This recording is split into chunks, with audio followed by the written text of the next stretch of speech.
You've been real happy this year. What's the deal? Well, you know, I've been happy with, you know, how hard our guys have been working.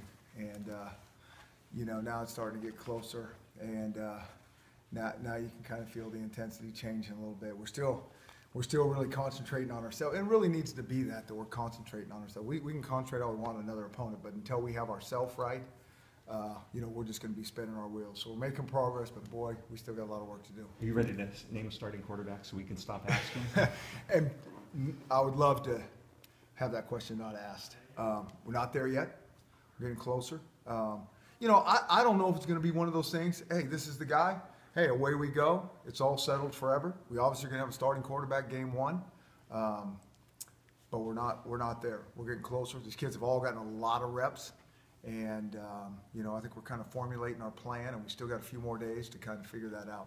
For whoever that kid is, Yeah. ends up being, when do you need to make that decision known to them so that they can start preparing for next Friday? Yeah, we'll make it early enough for all those guys, but they're all preparing to be the starter. And it could be play two, where one guy started and something happens.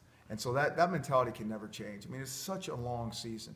And I really mean that for all of our guys. You know, everybody wants to focus on this position. But, you know, we're going to have true freshmen playing. I mean, we did last year. And so they might not be starting right away. But you know, I remember way back when we were playing Georgia, way back when. And we were debating whether we were going to play, you know, this DB or not. And we said, well, we'll just kind of see how the game goes if we can get through it. And the opening kickoff, the starter goes down. Now, that made that decision pretty easy. And so it's just such a long season, so many guys got to be ready to go. So do you feel like because the game's on a Friday that you want to take care of that by this Friday, by Monday? What is your kind of gut just telling Well, you? we're, you know, I mean, because on a Friday, that means, you know, where everything's moved Right. one back. We'll get it figured out next couple of days. Okay. So then when is it about Boise State, not about you? You know, next couple of days, it's about exactly what they do. But they do a lot. And so you can't defend everything. I think our systems are similar. So will there be some things that we haven't seen? Absolutely. Will there be some things they haven't seen? Absolutely. But in general, you know, the systems offensively and defensively are pretty similar. How's your offensive line coming along, and Eldon can't move over to guard? Yeah, Jake's done a nice job. He can play multiple positions. But we got about 7 or 8 guys that may all play. And we're working hard to get that figured out. Back to your favorite topic, the quarterback Yeah. conversation. And you kind of alluded to it there a little bit, but are you okay playing 2 guys at that spot? Or do you want to have one guy that is the guy? I think everybody wants to have one guy that's the guy. Are we there? We're not there. And we might be in a few days, and we might be in a couple months. And so this is always going to be kind of, and again, it's not something I want because I know it's going to be such a hot topic with you guys. Like, what about the quarterback? What about the quarterback that we always got to talk about? So, but it is what it is. You know, we got to take it day by day and week by week. How much has Browning improved, or not improved, I guess, whatever, since he first showed up for spring ball? Yeah, I mean, I think they're all getting better. And certainly with Jake, he's getting better. How's he gotten better? Every day. I think just more command with the system, really knowing it. I mean, again, we've thrown a lot at these guys, and so we're getting to that point where we're going to, you know, pare it all back now because there's a lot of things that guys are thinking, and so it's been a little bit hard on their new guys, which it always is. But because we're going to play new guys, we got to tighten it up. How much do you weigh the inexperience on the offensive line versus playing a young quarterback behind there who the guy is not very mobile when you've got a couple other guys? Yeah. You know, can do some things to escape and all that. Yeah, all that's factored in. All of it is. But we're just trying to say at that position, you know, what gives us the best chance at this time? At the right guard, what gives us the best position at this time? And so all that's factored in. But I think it's, you know, like I said, it's just constant. It's going to be like that this year. And I can see that not just at the quarterback position. It's going to be some young guys that we're going to keep pushing. And I don't think about this, hey, we got, you know, whatever days, how many days till we play our first game. You know, I think about, okay, we're going to be a month from now because we just, whether it's a true freshman or a redshirt freshman or, you know, a sophomore, a true sophomore, we have so many of those guys that we're going to keep pressing and we're going to keep improving. And so that's how I kind of see this. You've I think a lot of people on the outside have assumed that Lindquist being the one guy who has a little bit of experience, that he would be the Mhm. safe pick or whatever you want to label it.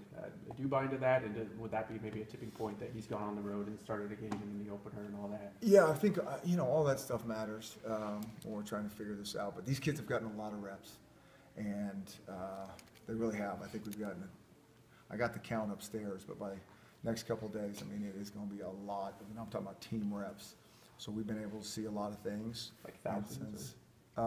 It's in the mid to close to 2,000 reps, and so that's with everybody, the whole team. Just in fall camp? Yep. Yeah. And so we've seen a lot, and so but all of it matters. Mm-hmm. Chris, with your secondary not as green this year, can you do more exotic things schematically with them? A little more trust factor? I mean, I don't know if we need to do more exotic things. We just need to play tighter, better coverage. And I think we're doing some of those things. And it is, I think that's interesting. You say, more experienced. Most of these guys played a year. Mm-hmm. A lot of times you're thinking, 2-3 years, these are experienced guys, but that's what they are. But I think we're making progress there.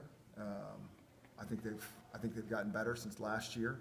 And, we still got a couple kids back there that are going to be playing, that haven't played at all. A couple of those safeties that haven't played. So, it's an interesting time because it's an exciting time. It's also a worrisome time because they haven't been into the real thing yet. If you guys have these talks and sort through your true freshmen, are there a handful who you think right now are absolutely going to play this year? We getting close to that. A couple of days we kind of sit down with all of our players and kind of tell them where we think they are, and then we make our plan from there and go forward. And we tell them, hey, this thing adjusts day by day, week by week, but this is where we are right now. And see what they think about it, make sure we're all on the same page. And if we think about playing a guy, making sure he wants to play a guy, and that doesn't mean he's going to be a starter right now. Could mean he's a starter, but for a lot of them, it doesn't mean they're a starter. But it's like, hey, we'll see how the season goes, and hopefully you can be. Other than quarterback, where your biggest battle is right now for starting positions? Good question. I think, the O-line, we're still figuring some things out there. I think a running back, we're still figuring some things out there. We'll play a lot of receivers. I think we'll play the tight ends. I think we're going to rotate guys in the D-line. I don't really think of us as just like starters because they line up there the first couple plays. I mean, it's going to be awesome. Then we're going to get a lot of guys to play, and then you kind of earn reps from there. You mentioned running back. A lot of people thought maybe Dwayne would emerge as that lead guy. Yeah. Do you see it being more of a committee now as you go into fall camp, or do you see him being that guy that takes that role? And We'll see. I think we got a little bit of depth there, and so I think they're going to push each other. But it's also a little bit hard to evaluate those guys. We've had like 2 scrimmages, a couple live things, and so so we're getting all those backs reps. And so it's not like he's carried the ball the whole time.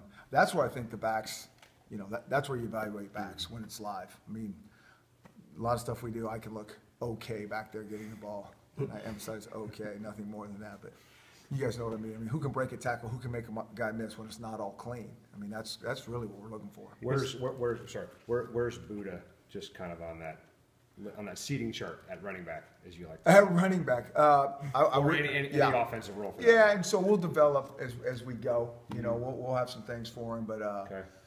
yeah. What about special teams for him? Yep, he'll be he's return game. I mean, Buddha could play on every single thing we have. Yeah. He play on offense, play on defense, play on all of our special teams without question. But he's also one of those guys, again, is the true freshman that took more reps than anybody. And so we've got to make sure that we're really smart and we don't say, Buddha can do this, Buddha can do this. We got to get some other guys who can do that as well to just make sure he can last the season. Is he, I guess, your primary kickoff return guy right now? Well, we got a couple guys that will work in there. And, right now I think he's right up there with the tops of them. Chris, is this one of the deepest group of tight ends you've had as a coach, and how will that affect your game plan? You could go 2, 3, multiple formations with these guys? We like tight ends. I'm not sure if it's the deepest, but we do like where we are. But I also know this is a tough position to play, not only mentally, physically. And so things change so rapidly at that position. All it does is takes one guy's down for a little bit, and now all of a sudden we're not really deep. When you have 4 guys or 5 guys like that, it can change rapidly. Right now, we're doing pretty good. How did you guys find out about Connor Griffin? How did that come together? That's a great question. I'm not sure how we got information that he was looking to play football, and so then I talked to Mark Few, and he was just all about him, and I know he played at a really good high school there in Oregon, Lake O, and so everybody was saying all these things, and we were kind of curious because it's such a hard position mentally. And then we ask him to do everything, block, catch. The one thing you see is his athleticism, and it's been really, really impressive. I think the other thing that's been really impressive is really how well he's picked this up. He had no spring ball, and so he's a ways to go, but just it really is a demanding position. And he hangs in there and battles, and so he'll be an interesting guy to watch. Yeah. Is he, I mean, ideally, do you sit him a while? Well, he's- Particularly with the depth, or he's a- already used his right? Yeah, he's a 3-for-3 guy, Okay. so we'll just see how it goes. Chris, a lot of talk this week about Sam Iguachu and his transfer Yep. from Boise to Baylor. Can you provide any clarity about the conversations you had with Baylor staff and what went on there? So I really appreciate that question because I think it's an important one. But I don't have anything more to add than what my statement was. I really don't. This is about our football team, and that's really where I'm at on that whole thing. Talked feel like- about worrisome time, getting into the season. Stressful job being a head coach. How do you handle it? You running out every day? I do. I try to get some exercise, and it's getting closer. We're towards the end of camp, and we're trying to make sure our schedule. We got these 3 days. Once we get into the season, we're really pretty routine guys. These last couple days, we're doing some different things, and we got Raise the Woof, and some. We got to finish up we got our little talent show that we got to finish up, and so some really important things. And so our schedule's kind of all, and so it's kind of getting to be a little bit of a hectic time, and now we're trying to make sure our young guys know what the heck they're doing, and so the blood pressure's starting to go up a little bit. So then we get through these next few days, and we'll get into our routine. Chris, with the Baylor thing, the assumption from your statement that most people made, I think, was that you had specifically told them that there were some issues involving violence and women with him. Yeah. Is that a fair assumption to make from that? Here's my thing, and I'm not trying to be vague and all that, but it's just not my time to say anything other than my statement. I mean, I think my statement says it loud and clear, and, that's where we are. Have you spoke with Coach Bryles since the reports came out Friday? I appreciate what you're saying. We're talking about Washington football here. What kind of player you think you're going to be facing in Ryan Finley, the quarterback, since they just named him? Yeah, and I think he's a good player. I think he's really good. He can move. Big, tall, 6'4", smooth delivery. When they put him in last year, he produced. And so we thought really highly of him when we recruited him over there. And so he's a good player. He had an arm injury, I think, your last year there. He did. It was interesting when he came in the summertime. He kind of had a tendonitis thing, and then I think they found it was, something a little bit more than that. And so he really didn't throw a whole lot, but really a smart person. And when you put tape on from last year when he played, you can say, yeah, that's what we saw in high school, but better. In terms of announcing your quarterback to publicly, Yep. what do you have any sort of framework for that, or Yeah. is it possible you go to Boise, not letting any of us know? Yeah, it could be possible. You guys can maybe help me out. What would be the way to create the least drama Say on it this right whole now. thing? Tell us right now. Okay, if we could do that, I would do that, because they don't know. Mass text message to everybody. Yeah. Okay. I think there's a chance it could be that. We're not trying to, we're just trying to figure out how to keep these guys pointed in the right direction and keep them thinking about the game rather than all the other stuff that goes with it. Are we at depth chart stage yet, or are we still at seating chart stage? Well, I'll tell you this, when we go into the first game, we're at a depth chart stage. But as soon as that game's over, it really goes back to the seating. I just want it always to be like that for our kids. And, you look at our roster, what do we have, 13 seniors? So it's just a lot of young guys. And so there's going to be guys that get opportunities. And I don't want anybody to think, because I didn't get much time the first 3 weeks. It's like that's how the season's going to be. If they take that mentality, that's how it is going to be for them. But if they can keep working and staying positive, they're going to play. Who's emerged so far? Give us some guys other than Connor Griffin, so that have really taken steps forward. What position? Ask me a position. Defensive line, offensive line. Okay. The D-line, I think Tawny's done a nice job in there. I think Elijah Greg Gaines done a good job. JoJo Mathis plays hard in there. Will Disley and all those guys. Damian Turpin's gotten better. Probably forgetting somebody in there, but I think they've done a good job. I think on the O-line, Elder Camp, Seafa, those guys have taken a lot of reps. You know, they've been doing a great job in there. Trying to think. Maybe a redshirt freshman on the team we haven't I seen play. think Jesse Sosby, Boomer, has done a nice job. He's getting better. I think Caleb McGarry is getting better.